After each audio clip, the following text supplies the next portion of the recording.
നമ്മളിപ്പോൾ കാണുന്ന പോസ്റ്റർ വളരെ അർത്ഥവത്തായിട്ടുള്ള ഒരു പോസ്റ്ററാണ്. ഒരു പൂച്ചട്ടി കാണുന്നു. ആ പൂച്ചട്ടിയിലേക്ക് ഒരു ടാപ്പിൽ നിന്ന് വെള്ളം വരുന്നു. ആ വെള്ളം ആ പൂച്ചട്ടിയുടെ ഉള്ളിൽ നിന്ന് പുറത്തേക്ക് ദ്വാരങ്ങളിലൂടെ ഒഴുകിപ്പോകുന്നു. പൂച്ചട്ടിയിലേക്ക് ഒഴുകി വരുന്ന വെള്ളത്തിന് താലന്തെന്ന് പറയുന്നു. പുറത്തേക്ക് ഒഴുകിപ്പോകുന്ന വെള്ളം ആ ദ്വാരത്തിലൂടെ ഒഴുകിപ്പോകുന്നത് അനാവശ്യമായിട്ടുള്ള സ്വഭാവങ്ങൾ അഥവാ സ്വഭാവ ദൂഷ്യങ്ങൾ എന്ന് നമുക്ക് വ്യാഖ്യാനിക്കാവുന്നതാണ്. ഒരുപാട് ആളുകൾക്ക് ഈ ലോകത്തിൽ താലന്തുണ്ട്, നൈസർഗികമായിട്ടുള്ള കഴിവുകളുണ്ട്. പക്ഷേ അവരുടെ കയ്യിലിരിപ്പ് കാരണം അത് വിജയിക്കാൻ അവർക്കൊരിക്കലും കഴിയുന്നില്ല. കേരളം അറിയപ്പെടുന്ന ഒരു സ്ഥാപനത്തിൽ, ഒരു വിദ്യാഭ്യാസ സ്ഥാപനത്തിൽ ഒരു ചെറുപ്പക്കാരൻ പഠിക്കാനായിട്ട് കടന്നു വന്നു. അവൻ പഠിക്കാൻ ബഹുമിടുക്കനായിരുന്നു. അവൻ്റെ മാതാപിതാക്കൾക്ക് എല്ലാവർക്കും അവൻ നല്ല നിലയിൽ എത്തുമെന്ന് ഒരു വിശ്വാസം ഉണ്ടായിരുന്നു.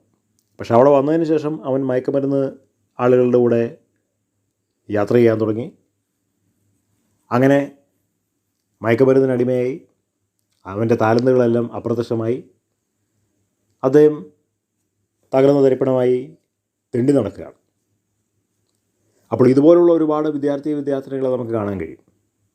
അവരുടെ താലന്തുകൾ അവർക്ക് ഉപയോഗിക്കാൻ പറ്റാത്ത നിലയിൽ മറ്റു പല മേഖലകൾ അവരെ കാർന്നു തരുന്ന, മറ്റു പല സ്വഭാവ ദൂഷ്യങ്ങൾ അവരെ കാർന്നു തരുന്ന രീതിയിൽ നമുക്ക് താലന്തുകൾ ഉപയോഗിക്കാൻ പറ്റാത്ത നിലയിൽ അവർ വട്ടപൂജ്യമായിട്ടിരിക്കുന്ന ഒരുപാട് ആളുകളെ കാണാൻ കഴിയും.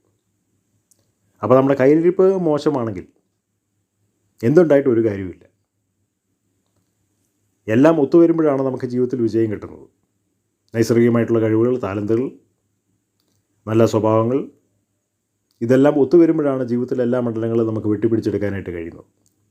സ്വഭാവദൂഷ്യം ഉള്ളിടത്തോളം കാലം നമുക്ക് പരാജയം മാത്രമായിരിക്കും നമ്മുടെ സന്തത സഹചാരി.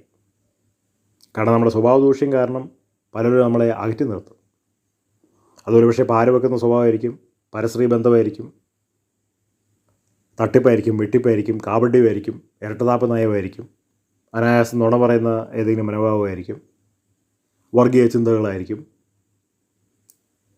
മറ്റ് ഏതെങ്കിലും തരത്തിലുള്ള ലഹരി ഉപയോഗവും ദൂഷ്യവശങ്ങളും ആയിരിക്കും. ഇതൊക്കെ കാരണം നമുക്ക് കിട്ടാനുള്ള നന്മകൾ, കിട്ടാനുള്ള ബന്ധങ്ങൾ, കിട്ടാനുള്ള ജീവിതത്തിലെ ഉയർച്ചകൾ നമ്മളിൽ നിന്ന് അകന്നു പോകും. അതാണ് ഈ പോസ്റ്റിനകത്തുനിന്ന് അർത്ഥവത്താകുന്നത്.